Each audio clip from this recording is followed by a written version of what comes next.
The 4 biggest customer service mistakes and how to avoid them. By the end of this lesson, you will be able to identify certain commonly made mistakes when it comes to customer service and what you can do differently.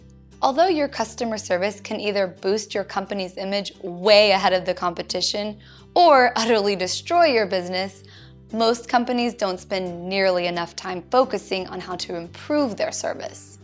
If you give your customers a terrible experience, they'll never come back. Even worse, they'll tell everybody they know, especially now that we all have a voice on the internet. It's actually not as challenging as you might think to provide excellent customer service that will make your customers love you. Just avoid making these 4 huge mistakes. Number 1, delegating customer service without training. Treating customers with empathy, patience, and respect may come easily for you, but it isn't necessarily the case for your new employees. Without clear guidelines on how to treat customers, you're leaving it up to the person's judgment, which may or may not be in line with your standards. Provide clear guidelines and processes for your employees. Train each staff member to deal with any real or hypothetical situation that could arise. Beyond procedures, give them tools and principles for making their own decisions. They have to temper their knowledge of procedure with your customer service principles and make their own judgment. Number 2, hiring the wrong people. There are some people who just aren't built to provide customer service.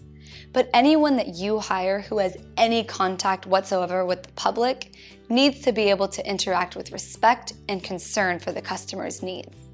This ability should be just as important in your hiring decisions as any hard skills or experience you want them to have. Paint a picture of the type of person you want working with your customers. Write interview questions that will test those qualities. Don't hire someone because they seem nice or they're probably okay with customers.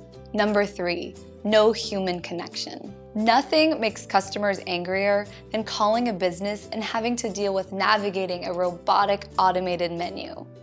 While they're waiting for the canned yet pleasant female voice to read their options, they might just hang up and call somebody else. It's the best way to make sure that when they do eventually reach a human being, they're already angry. There should always be a human being at the other end of the line as quickly as possible.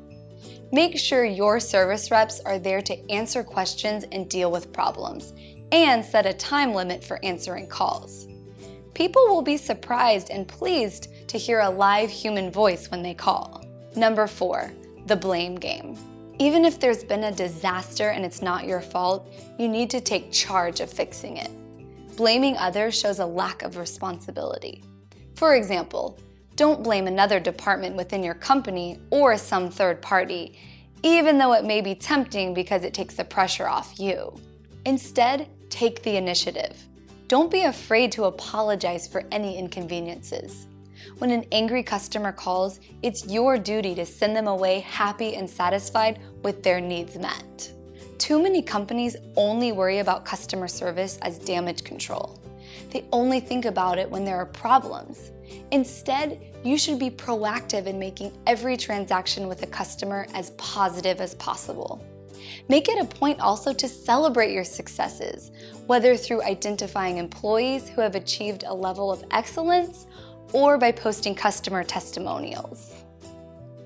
Activity. Look back through the mistakes listed in this chapter. Have you or your team members ever committed any of them? Make notes on the specifics of these situations. Now, outline how you would handle these situations differently next time. What do you need to change in your systems and processes to avoid these mistakes in the future?